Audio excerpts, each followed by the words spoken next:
How are you doing? Oh, well, thank you. How about you? Yeah, Yeah. yeah, good, thanks. You look nice and brown. Has the weather been good? Yeah, I deliberately choose the white and the white shirt and the white brown, so that makes me look like tanned, right? Yeah, that's right. Fantastic. So welcome everybody. Welcome, welcome, welcome. Do come on in and join us. If you'd like to let us know where you are joining us from in the chat, that would be absolutely fantastic. We love to see who's with us.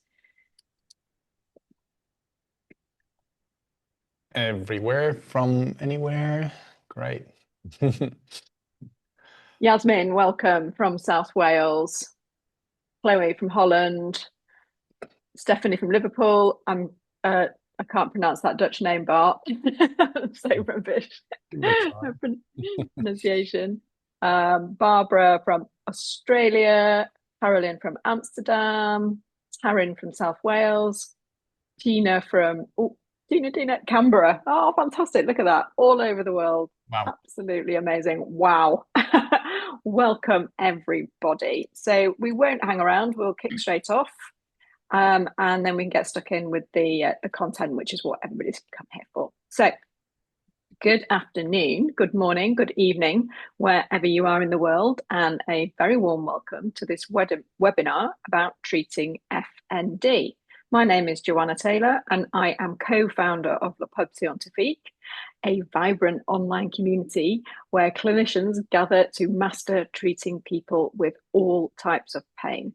I am thrilled to be joined again by pain specialist physiotherapist and my very good friend, Bart van Buchem. Bart is also co-founder of Le Pub Scientifique and has become something of a legend in treating Wow. complex FND presentations. Well, you have. It's trying, So right? Yeah. it's a good intro. We bring you this session today by way of, oh, excuse me, sorry, I think I've actually got the wrong intro here. Today we're going to be looking at treating complex FND cases and strategies for when progress plateaus. So for those of you who are already a Le Pub member, you will have access to the FND Masterclass. And for those of you that are doing that masterclass, these sessions are designed to support what you're doing. And for anybody that's not a premium member, then this will give you a little taste of what you can expect as part of a Le Pub membership. So, just before we start, I'm going to run through what to expect. Bart and I will be talking for about 20 minutes. If you have any questions, please put them in the Q&A or in the chat and we will answer them at an appropriate moment. So today's focus is what to do when FND treatment gets stuck and how to reignite progress in complex cases. So just before we kick off with the questions, Bart, can you tell us the sort of things you're going to cover today in this session? Yeah, so let's well we probably in the previous sessions we've tried to create a little bit of a framework from a movement strategic point of view, but after all, this is a quite a complex diagnosis, I would say, which doesn't necessarily only involves the movement aspect of the disabilities that people would experience. So what we're going to talk about is how to recognize these plateaus, what are typical plateaus, or how you can see them in day-to-day therapy, how these barriers could be part of that. We're going to talk about like some strategic pivots, if you like, and we come across some strategies that would fit a more complex case. And as part of let's finish with a high, putting down like maintaining momentum. I would say that will be a nice way of wrapping up because once things are moving onwards, it's definitely what we call like momentum having in therapy. I think we all recognize these type of therapy. It's getting into a flow, and that's something to maintain, especially in people when there is a bit of a struggle to find some progress.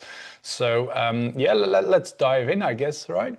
Perfect. Yep, let's get started. So we've done two of these, as Bart said, two of these sessions previously, and they are on the YouTube channel. I'll drop the link to that in a second. So if you want to get the introductory sessions, please go on there and check those out. But just very, very quickly, could you give us a very quick overview of what FND is, Bart, and why it matters to healthcare providers in daily practice? All right. So in a 1 minute pitch, I guess. Yeah.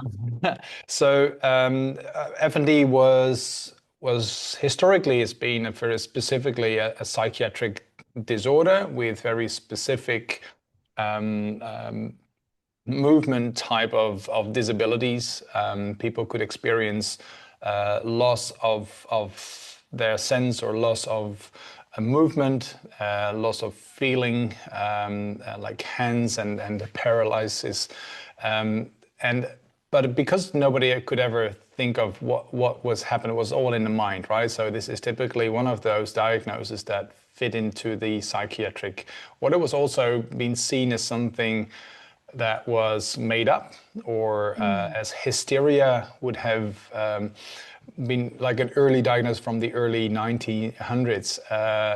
It did actually slightly started to shift because neurology has come into the place of let's say psychiatry only, which was really, really interesting how that emerged. And over the last decade, we can see this massive shift because we are starting to understand this is actually a movement disorder.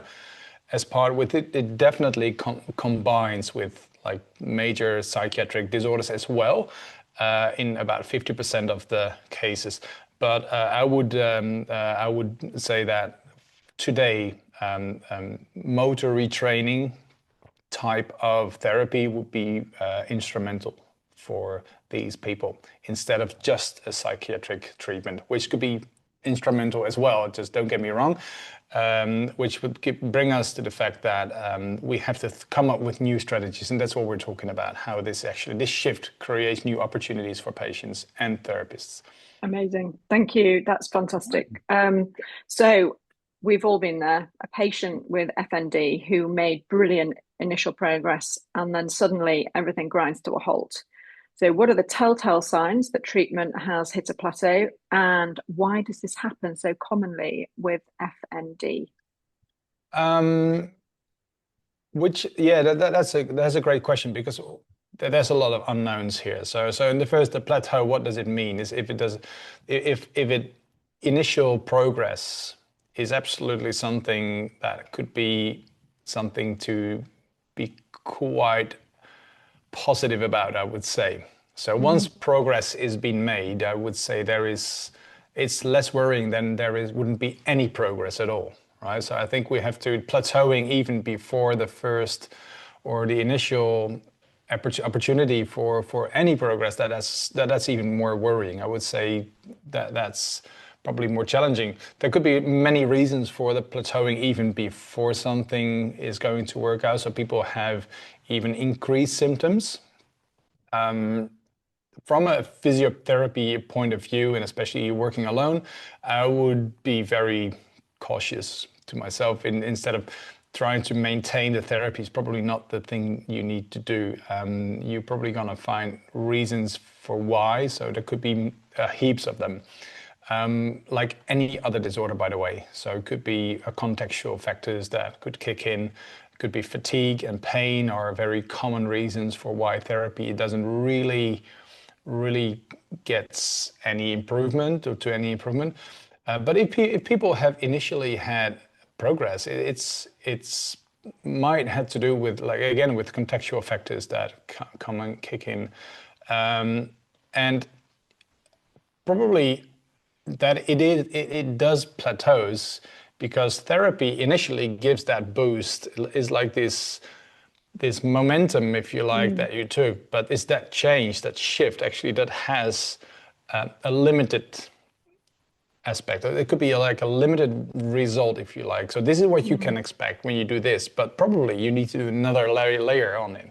So in April, it's very similar to like strength and conditioning training. So if you do your first, let's say, series of, or let's say your first training series will be limited as you don't if you don't progress in that sense. But in physiotherapy or a movement type of training or retraining, you probably have to come up with something new, something different to bring up to get to another layer, or you probably have to move out. Just people might even plateau. It works out well in the clinic, but it doesn't work out well when they go outside and they are moving. They're moving, let's say, from to the streets or to their work. It doesn't really make the same results as they had in the clinic. So, like I said, there are different ways of plateauing, and it's good to get this first understanding what's basically going on.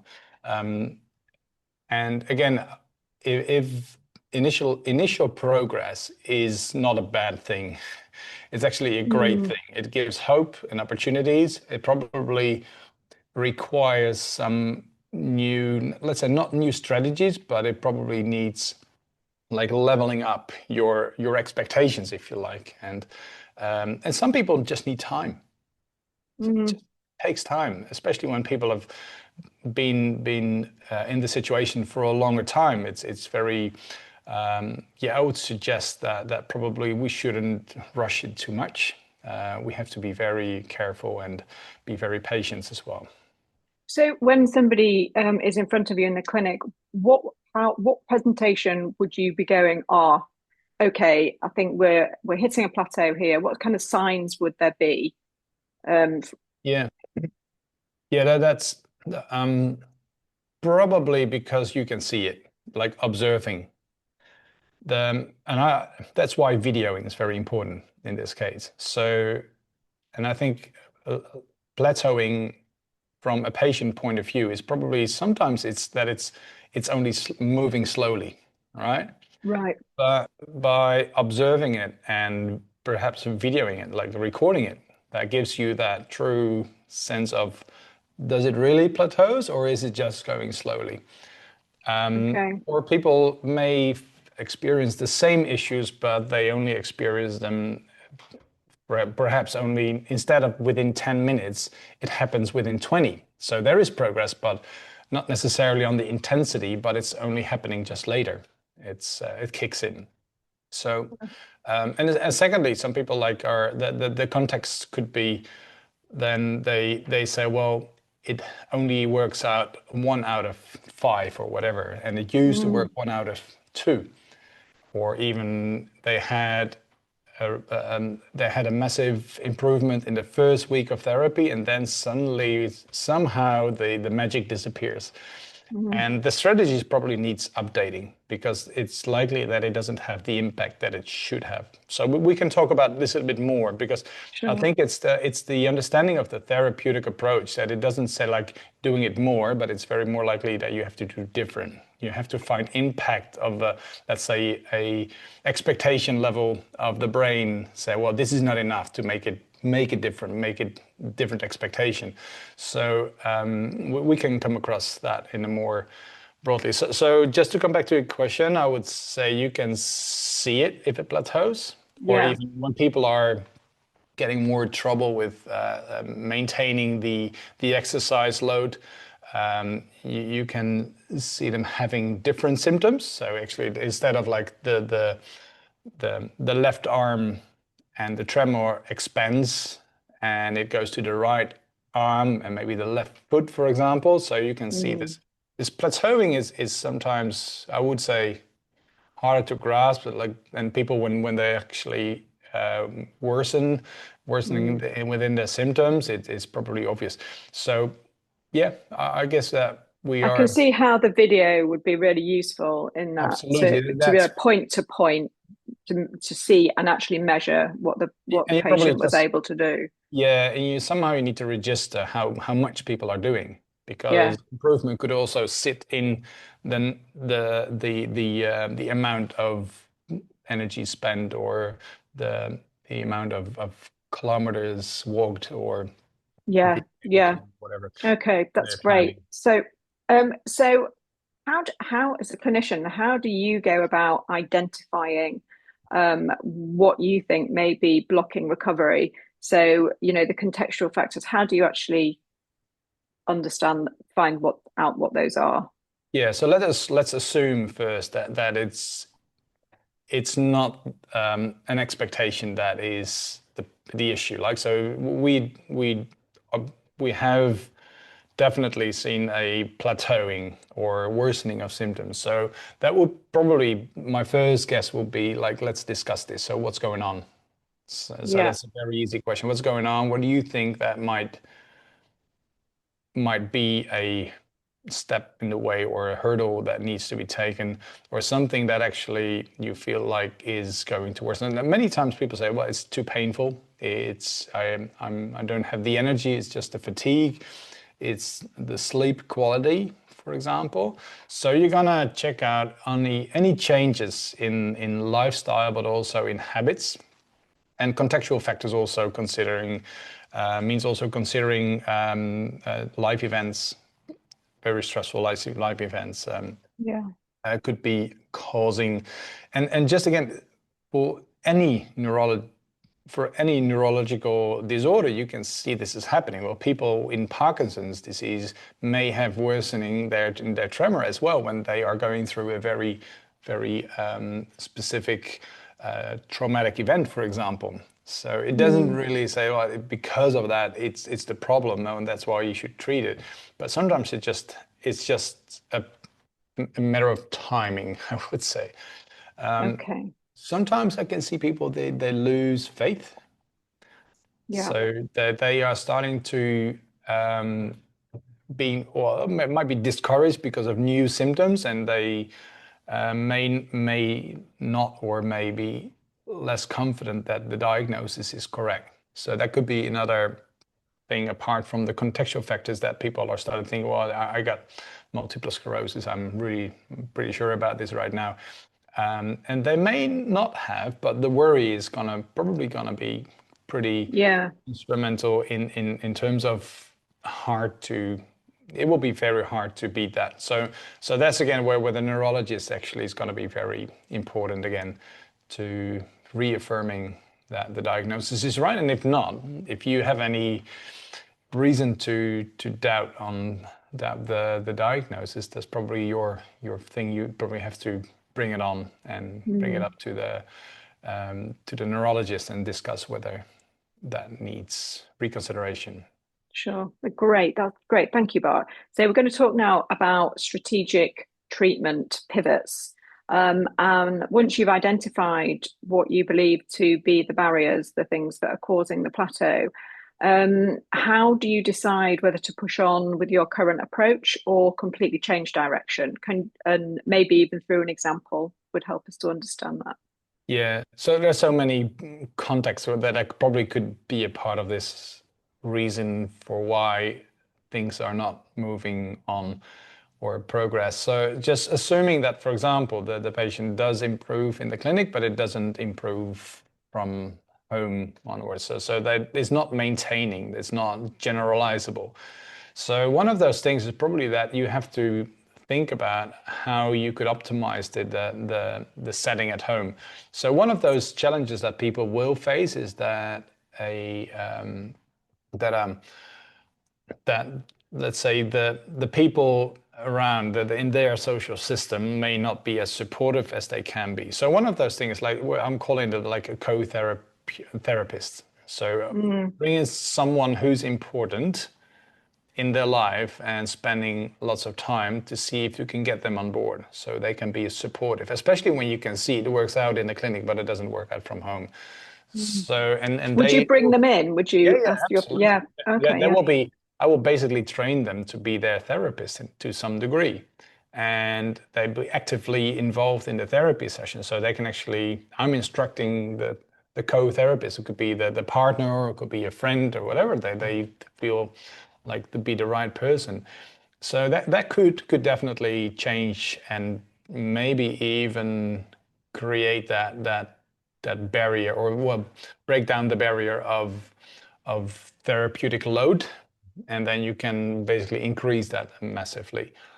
Um, and then there are instances people losing faith, or they're not that they having reasonable or doubts about their diagnosis, probably that's something to discuss, just to talk about. And my strategy will be the pivot will be probably bringing in the neurologist on and see what they think and reaffirming if necessarily, or or perhaps do some assessments and investigation on the patient, some Mm. whatever, and if it's needed, and giving them the education they need, because that's something that's probably vital as well in that stage to do it again. Yeah. So what another, when pain and fatigue, for example, seems to be the barrier, it's probably you're just moving too fast. Most of the time, I can see myself doing that, and 9 out of 10 situation is I'm basically pushing too much, and for some people it's they are also pushing too much. So you Yeah. probably have to slow down together. For other people, it's like they're getting more into that they are, developing more an anxiety, or then you probably have to be very aware of that. Probably needs attention first from that angle, because that brings us a nice way to anxiety. Because when that's the main thing, let's say trauma or reliving trauma and like PTSD type of symptoms, we from the research we probably can say quite confidently that if trauma is not being treated sufficiently, that it could Mm. be a barrier itself, and probably that needs treatment, proper treatment. So that's a call for psychotherapists and psychologists and psychiatrists, just to see if we can get these people just solely for their anxiety, and Yeah. not necessarily treating FND itself, but taking that bit of the PTSD probably, because we know that people without PTSD do much better in exposure therapy, and our motor retraining therapy is very much exposure based. So because you're going to do stuff together, and that Yeah. might scare them a bit. And if that ticks on the trauma, let's say memory stuff, then it's probably going to be very hard to break that pattern. Yeah. Okay. I've got a question that wasn't on our pre-list, but I'll just because I'm just here. What I'm hearing here is that very, very complicated. There's lots of different factors at play. You know, you maybe need to bring in support from family. You maybe need to bring in other healthcare professionals to help with a specific patient. How do you, as a clinician, sort of cope with the complexity of it all when you're presented with somebody with a challenging presentation? Yeah, that's a great question. I think that comes with confidence and being comfortable with these symptoms in general, I guess. But I think you have to stick with your guns, yeah, right? So if you are like a movement specialist, probably movement is probably the way to go, and you Mm. have to bring on board to some skill sets that require you to ease their stress when they are experiencing these symptoms, combined with anxiety, for example. You need to get some skill set ready and up and running for people are likely to develop any type of hyperventilation or anxiety type of issues at the stage when they are with you, and how they actually can cope with that. So, Mm. but when complex, it depends. So sometimes we don't have to overcomplicating it as well, because if symptoms are Mm. just worsening, just say, well, that's part of it, right? So we also have to accept that things are good worsening, and from a very, very specific FND. So it's very unhelpful to maintain strategies that seems to elicit, or it seems to provoke the issues. Let's say provoke the FND specific task problem. So if it's a Mm. tremor and the exercise is only provoking it, it's probably not the right exercise. Not saying you shouldn't exercise, but you should find another way of using types of entrainment or different ways of distraction, different ways of movement patterns to learn. Probably have to Mm. go through like finding other ways, using music or not using the music, for example, which is Yeah.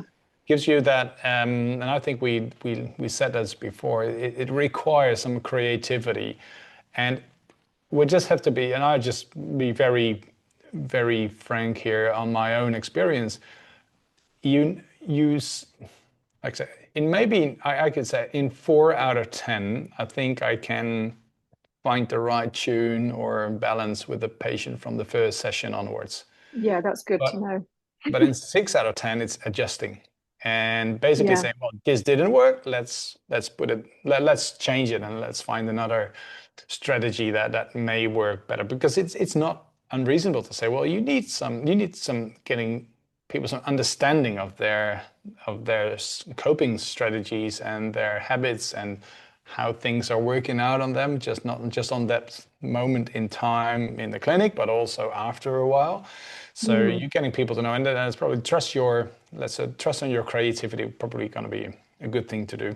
Yeah, that's great. That's really great, Bart. So that just brings me on to a little wrap-up question, which would be what so you're very experienced at treating these conditions. What advice would you give to somebody that was fairly new to it or fairly early in their career? What piece of advice would you give to people? Mm, I think, but people, I love the word curiosity, and instead of failure, right? So if you feel like it doesn't work, people plateau. Is plateauing is normal, Yeah. and be curious about what could could provoke another level of like understanding, how people can start thinking with you. So just invite people to be part of, let's say, if this works like this, if this is the theory, because we're quite comfortable saying, oh, well, the theory is about changing patterns and creating new pathways in the brain. And we do that through movement and understanding, and we do it through sound and distraction and movement patterns. So what would be the thing you could think of that could work out? Let's try stuff, right? And then I think it's just building that collaboration. And I think Vero is mentioning trust. Yeah. Absolutely. It's the trust that builds, but the person has to be part of that conversation. It's not unusual that people in the first place like, oh my God, I don't know what to do. And you just have to tell me exactly what. But once you've introduced the opportunity, then people can think with you and being part of that. So it can be thinking more of collaboration rather than you are telling exactly what's right and wrong. But in the end, they spend probably, like I do, like 30 to 60 minutes per session, and then they have to work it out for themselves again. So it's very important to make them part of it. So again, if you're just starting, collaborate and make sure you're curious, build trust, and allow yourself to fail, but don't necessarily say it's like. I think that failing is very important information. Again, it's like, all right, this doesn't work, so we probably have to do something different. And failure is probably, I was going to say, don't listen to the patient. You just do whatever you think what's right, and that's probably is like misjudging, and that's definitely not going to be helpful. Yeah. So yeah, Okay. hopefully those That's terms. great. Yeah. Thanks, Bart. That's absolutely brilliant. Thanks for wrapping up. We have got a couple of questions which we're just going to come to from the Q&A. So Wouter, I'm not sure if I spelled that right. Recent research indicates fascia heavily overlooked to be fundamental in proprioception. Do you consider fascia a pivotal element or potentially in at least relation to psychotrauma? That's an interesting question, and the honest answer is I don't know. I don't think anyone knows exactly. There might be lots of correlations, and fascia has absolutely a role in let's say, in our anatomy. I'm not too sure about that. Let's say about the direction. But I could think of contributing factors. Mm, I would also say, well, we have seen that touch, for example, touch therapy could be could be very helpful for some patients. I'm pretty comfortable to say it's probably not so important whether you gonna like the way you're doing it. And if and I would consider in my fascia understanding now, it seems to be, and correct me if I'm wrong, and I'm sorry for making that claim then, that it will be usually like tough treatment, like it's pretty rough. And in this type of people with this, let's say, like bodily disturbances, do not necessarily cope well with these type of presentations and these type of therapeutic approaches. So I would say touch, yeah, definitely. Is it related to fascia? Maybe is a role. Does it drive anything? No way. This is a neurological, brain-driven, central neurological issue, and not a fascia issue. But like any disorder, I would say we could say fascia is probably important. Yes, and I would say definitely yes. I'm not sure how to interpret that, and it doesn't make a difference. But I do touch people, just to make it make that comment. I do touch my Yeah, patients, and we help them, help them to breathe, to touch, and understanding touch and experience, like an exposure therapy, I would say, and that's great to be part of being able to do that. great. Thank you. Thank you. And a final question from Chloe, which is a great question to wrap up on.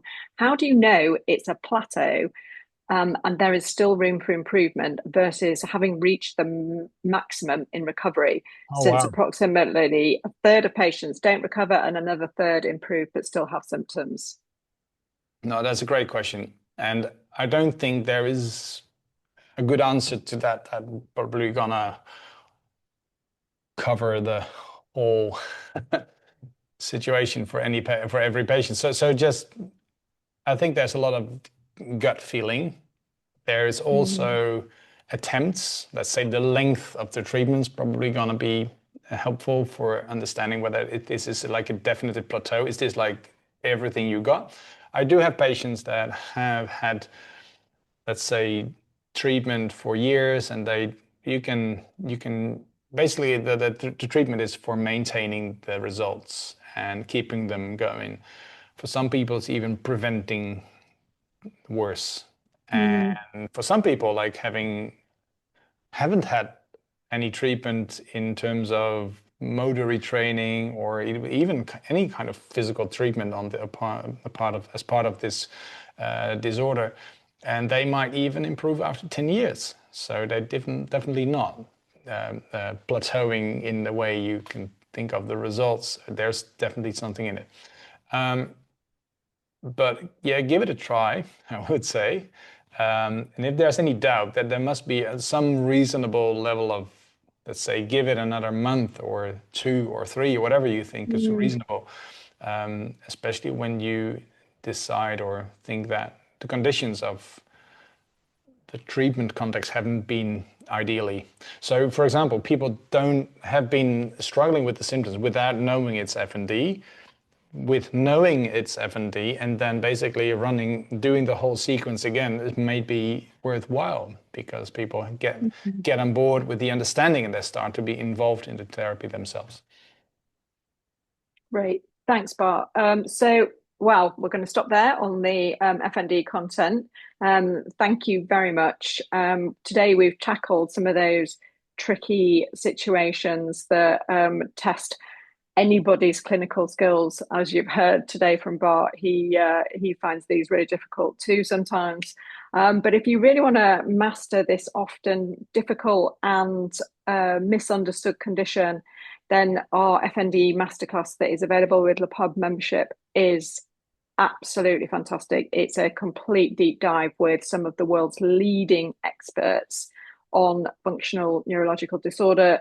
They are led by Bart and provide a complete package of diagnosis, treatment, and pathways. So, Bart, could you just tell us a little bit about who is in the masterclass and what somebody could expect to gain by accessing it and doing it? Yeah, yeah. Just very briefly, it's I think we're covering all the aspects of FND. It's the neurology diagnostic part, and it's the Mm, treatment, which considers both motor retraining type of strategies, but also psychiatric approaches, because we have both psychiatrists, neurologists, physio experts, and we also did some deep dives in like Q&A type with what's happening next, right? So I think we're covering the basics, but then another layer of understanding. So by going through the modules, you are definitely ready to start working on this and elicit your creativity on this. And yeah, I think it's an amazing opportunity to get yourself up to speed. And as well, we also have had some patients doing the training, and I received literally even only recently I received a message from a patient saying, "Well, I did this, and I think I'm doing pretty well right now." So you can that's see how amazing. that. So some people can help themselves very well, and I think this is a nice way of, you can see how you can support your patients, and some patients can help themselves. So yeah, amazing stuff. I was very Great. happy with the result. That's fantastic. That's really good to hear. What a testimonial. Yeah, it Fantastic. was. Yeah, totally. Okay, so thank you everybody for joining us live today. Bart and I really enjoy doing these sessions. We love connecting with our audience and supporting people with their questions. So we'll be back in about a month's time. We're going to take a slightly different subject matter, so do keep your eyes open for that, and hopefully we'll see you again next time. Thanks very much, everybody. Have a great weekend. Thank Thank you. you. Bye bye.